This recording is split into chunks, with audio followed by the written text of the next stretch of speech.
ఇంట్లో ఉన్న బంగారాన్ని విడిపించి ఆ రోజు ఆన్లైన్ రేటుకే మేము కొంటాం. Sharma gold company. నమస్తే, వెల్కమ్ టు సుమన్ టీవీ. నేను గిరిజ. ఇవాళ మనతో పాటు ప్రముఖ జ్యోతిష్య వాస్తు పండితులు, జ్యోతిష్య శిక్షణ నిపుణులు, లలితాదేవి ఉపాసకులు, బ్రహ్మశ్రీ నానాజీ పట్నాయక్ గురువు గారు ఉన్నారు. వారితో మాట్లాడిద్దాం. గురువుగారు నమస్కారం. శ్రీమాత్రే నమః. గురుగారు, మార్గశిర మాసంలో ప్రతి గురువారం అంటే మనకు 5 గురువారాలు వస్తాయి. సో ఈ గురువారాలను లక్ష్మీ వారాలుగా పిలుస్తూ ఉంటారు. మరి ఈ లక్ష్మీ వారాలలో లక్ష్మీదేవి కటాక్షం కలగాలన్నా, అమ్మవారి అనుగ్రహం పొందాలన్నా, లక్ష్మీదేవి మన ఇంట్లో స్థిరంగా ఉండాలన్నా ఎలాంటి పూజల్ని అవలంబిస్తే మంచిది అంటారు గురువుగారు? మృగశిర నక్షత్రం మీద చంద్రుడు పౌర్ణమి నాడు ఉండే దాన్ని మార్గశిర మాసము అంటారు. ఈ మృగశిర నక్షత్రానికి, ఈ మార్గశిర మాసానికి చాలా ప్రత్యేకత ఉంది. మనకి భగవద్గీతలో కూడా శ్రీకృష్ణ పరమాత్మ మాసములలో మార్గశిర మాసమును నేనై ఉన్నాను అని చెప్పడం జరిగింది. ఓకే, మరి ఏం మిగతా మాసాలు కాదా ఆయన అంటే దీనికి ఒక ప్రత్యేకత ఉంది కాబట్టి ఆయన అట్లా చెప్పడం జరిగింది. ఏమిటది అంటే, మృగశిర నక్షత్రం ఏదైతే ఉందో మీరు గమనించండి, వృషభ రాశిలో 2 పాదాలు, మిథున రాశిలో 2 పాదాలు ఉంటాయి. అంటే శుక్రుడు బుధుడు రాశుల్లో ఉంటాయి. బుధుడికి అధిష్టాన దేవత ఎవరు అంటే విష్ణుమూర్తి, శుక్రుడికి అధిష్టాన దేవత లక్ష్మీదేవి. ఓకే, లక్ష్మీదేవి నారాయణుడు కలిసినటువంటి సంబంధం అది. అందుకే ఆయన మార్గశిర మాసాన్నే ప్రస్తావన చేయడం జరిగింది.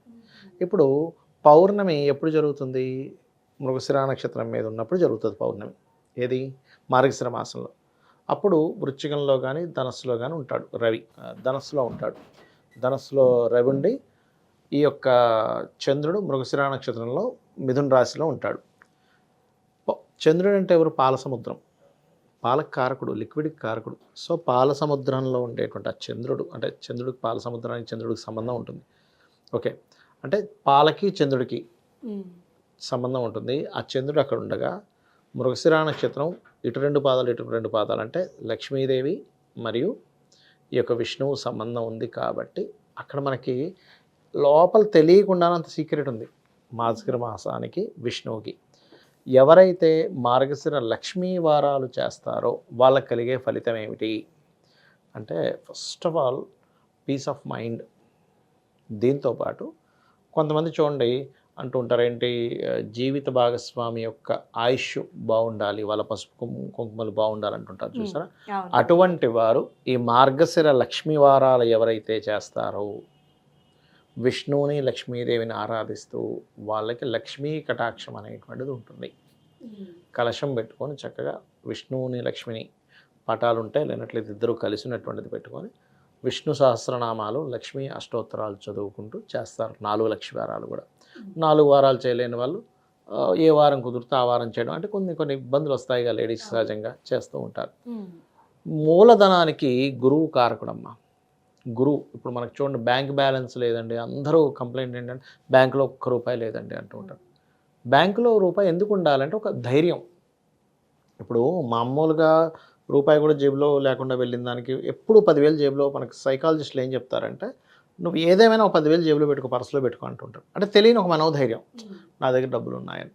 అలాగే నీకు ఒక సెక్యూరిటీ ఫీలింగ్ రావాలంటే ఎలాగోలా చేసి బ్యాంకులో కొంత మనీ బ్యాలెన్స్ పెట్టుకోమని చెప్తూ ఉంటారు, బ్యాంక్ బ్యాలెన్స్. ఎందుకంటే ఏదో తెలియని మీకు సబ్కాన్షియస్గా మీ మైండ్ ఎప్పుడు ఒక నా దగ్గర డబ్బులు ఉన్నాయి అని ఒక ధైర్యం ఉంటుంది. అంటే ఇవాళ రేపు క్యారింగ్ అంతా ఫోన్లో, పేటీఎంలో డబ్బులు ఉంటున్నాయి లేండి, దట్ ఈస్ డిఫరెంట్ థింగ్. కానీ నేను చెప్తున్నా, అంటే ఏదో రూపంలో, డిజిటల్ రూపంలోనో లేకపోతే పర్సులోనో మీకు ఎంతో కొంత మనీ ఉండాలి. దాన్ని మూలధనము, బ్యాంకులో ఉండేదాన్ని మూలధనము, దాచుకున్న ధనము అంటారు. ఈ మార్గశిర లక్ష్మీవారాలు చేస్తున్నప్పుడు ఏమవుతుందంటే వీళ్ళకి ఇన్సెక్యూరిటీ ఫీలింగ్ పోతుంది. ఫస్ట్ మనసు ప్రశాంతంగా ఉంటుంది మార్గశిర లక్ష్మీవారాలు చేసేటువంటి వారికి. ఓకే, అదేవిధంగా భర్తకి దీర్ఘాయుర్దాయాన్ని ఇస్తుంది ఎవరైతే ఏ స్త్రీమూర్తి అయితే చేస్తుందో. అయితే ఈ మార్గశిర లక్ష్మీవారాలు చేసేటప్పుడు కూడా ఎవరికైనా కానీ ఇప్పుడు ఈ కర్మ సంబంధంగా కొన్ని ఉంటాయి చూసారు, అంటే ఇది ఏలినాడు శననో, అర్ధాష్టమ శననో, అష్టమ శనం అంటుంటారు చూసారా. ఈ దోషము కూడా మార్గశిర లక్ష్మీవారాలు చేయడం ద్వారా పోతుంది. ఎందుకు అంటే శనికి, అంటే ప్రతి గ్రహానికి శత్రుగ్రహాలు మిత్రులు అంటూ ఉంటారు. ఇప్పుడు శనికి ఉదాహరణకి గురుబలం తోడైంది అనుకోండి, శని ఇచ్చేటువంటి కర్మలు చాలా తగ్గిపోతాయి. ఎందుకంటే గురువు యొక్క ఎనర్జీస్తో ఉన్నాడు శని, చాలా తగ్గించుకుంటాడు. కానీ గురువుకి మళ్ళీ శని యొక్క ప్రభావం కూడా పడుతుంది.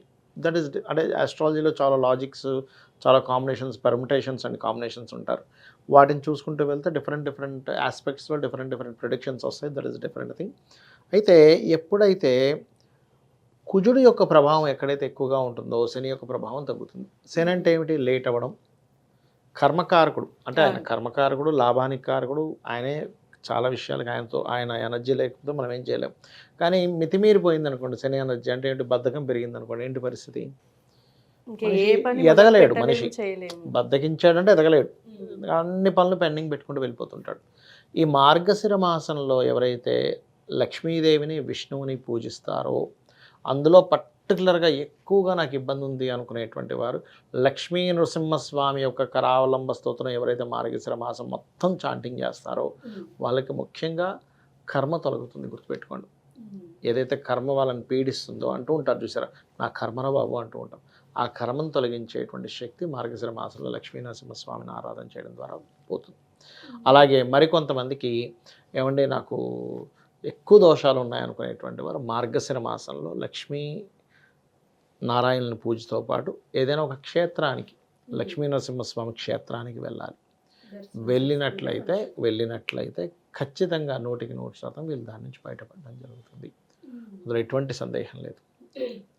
అయితే ఏదేమైనా భక్తితో చేయాలి. భక్తి అనేటువంటిది అక్కడ లేకపోతే మీరు ఎన్ని చేసినా వేస్టే. దీని మీద ఒక సబ్జెక్టే ఉంది. భక్తి అనేది ఒక 10 వీడియో చేయొచ్చు, నేను చెప్తాను నేను మీకు. భక్తి లేకపోతే మీరేం చేయలేరమ్మా. భక్తి అనేది అక్కడ ఉండాలి. ఉండకుండా మీరు ఎన్ని చేయండి, పూజలు ఎన్ని చేయండి, ఫలించదు. ఎందుకంటే శ్రీకృష్ణ పరమాత్మ స్వయంగా చెప్పాడు భగవద్గీతలో, మీరు భుజించు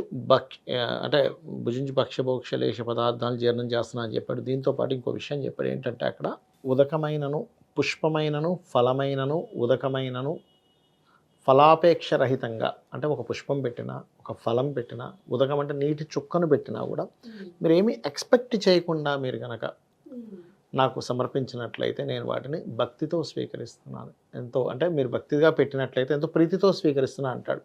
అంటే మీరు భక్తిగా పెడితే నేను ప్రీతితో స్వీకరిస్తున్నాను, ఇష్టంగా స్వీకరిస్తున్నాను. మీరు ఇవ్వడం వరకే పెట్టుకోండి, కానీ మళ్ళీ ఇది ఇచ్చాను కాబట్టి నాకు ఏదో రావాలనేటువంటి దాంతో మీరు కనుక ఇస్తున్నట్లయితే, నాకు ఏదైనా సమర్పిస్తున్నట్లయితే అది దాని ఫలితాలు వేరుగా ఉంటాయి. అంటే మనకి ఏదైనా కష్టం వచ్చినప్పుడు అడగడం వేరు, బట్ ఇలా భక్తిగా కనుక మీరు చేయగలిగితే, ఇప్పుడు మనకి ఎన్నో యోగాలు ఉంటాయి గుర్తుపెట్టుకోండి. ధన యోగాలు, విపరీత రాజయోగాలు, అవి ఇవి.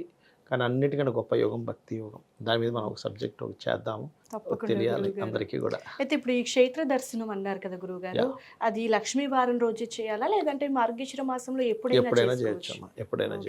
ఎప్పుడైనా చేసుకోవచ్చు. క్షేత్ర దర్శనం చేసేటప్పుడు కూడా కొన్ని నియమ నిబంధనలు పాటించాలి. చాలామంది తెలియక ఏం చేస్తారంటే ఆ రోజు ఉల్లిపాయ తినేసి వెళ్ళిపోవడం, ఇట్లాంటివి చేస్తారు. ఎప్పుడు ఉల్లిపాయ తినకూడని పదార్థాలు ఏవి తినకుండానే వెళ్ళాలి. చాలామంది ఏంటంటే ఏముందిలే ఏమవుతుంది అనుకుంటారు. కానీ మీకు తెలుసో తెలియకో చేసింది వేరు, తెలిసి కూడా తప్పు చేయకూడదు ఎప్పుడు. ఓకే గురువుగారు, నిజంగా ఇది కూడా ఒక సబ్జెక్ట్. మనం నెక్స్ట్ ఒక వీడియోలో మాట్లాడుకుందాం గురువుగారు.